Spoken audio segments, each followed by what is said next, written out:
Hi leaders, good morning sir. ಇವತ್ತು ಕೊರಳಿಗೆ ಬಂದಿದ್ದೀವಿ. ನೋಡ್ಬೋದು ಈ ಕಬ್ಬ ನಮ್ಮ ಬಸಣ್ಣ ರೇವಣ್ಣ ಹಿರೇಕುರುಬರು ಅಂತೇಳಿ ಅದರ ಇಲ್ಲಿ ಹೊಲದಾಗ ಅವ್ರು ಮಾತಾಡಿಸ್ತೀನಿ. ಎರಡು ಮಾತು ಹೇಳೋಕೆ ಇಷ್ಟಪಡ್ತೀನಿ. ಸರ್, ಇದು ನಿಮ್ಮದು ಕಬ್ಬು ಕೊಡಾಗ ಯಾವ ಥರ ಇತ್ತು, ಹೇಗೆ ಬಂದಿದೆ? First dose soil care, soil booster ಕೊಟ್ಟಿದ್ದೀವಿ.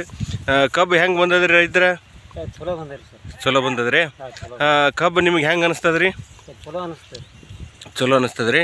ಮತ್ತು ಈ ನಮ್ಮ ವಿಕ್ಟ್ರಿ ಕಂಪ್ನಿದು ಕೊಡ್ಲಾಕ ಏನು ಅಭ್ಯಂತರ ಇಲ್ಲಲ್ರಿ? ಯಾವುದೇ ರೈತ ಬಂದು ಕೇಳಿದ್ರೆ ಕೊಡ್ಲಿಕ್ಕೆ ಒಂದು ಅಭಿವೃದ್ಧಿ ಆಗ್ಯದ ಅಂತ ಹೇಳಕ್ಕೆ ಇಷ್ಟಪಡ್ತೀವಲ್ರಿ. ಇದು ಚಲೋ ಅದಲ್ರಿ. ಇದು 2 ಡೋಸ್ ಕೊಟ್ಟಿರಿ. ಮೊದಲು ನೀವು ಕಬ್ಬು ಕೊಡ್ತಿದ್ರಿ, ಸರ್ಕಾರಿ ಗೊಬ್ಬರ ಕೊಟ್ಟು ಈ ಆರ್ಗ್ಯಾನಿಕಕ್ಕೆ ಬಂದಿರಿ. ನಿಮ್ಗೆ 1 ಡೋಸ್ ಕೊಟ್ಟಿದ್ದೀವಿ. ಈ 1 ಡೋಸ್ ಕೊಟ್ಟು 2ನೇ ಡೋಸು ಕೊಟ್ಟಿದ್ದೀವಿ. 2ನೇ ಡೋಸ್ ಕೊಟ್ಟು ಈಗ ಎಷ್ಟು ದಿವಸ ಆತ್ರಿ ಸರ? 1 ತಿಂಗಳ. ನೋಡ್ಬೋದು ರೈತರು ಈಗಾಗಲೇ ಈಗ ಈ ಕಬ್ಬು ಅದ ಈ ಥರ 2 ತಿಂಗಳು ಬೆಳೆ ಅದಿದ್ದು ಹಚ್ಚಿದ ಕೂಡ ಕೊಟ್ಟಿದ್ದೀವಿ. Thank you sir, thank you all leaders. Good morning sir.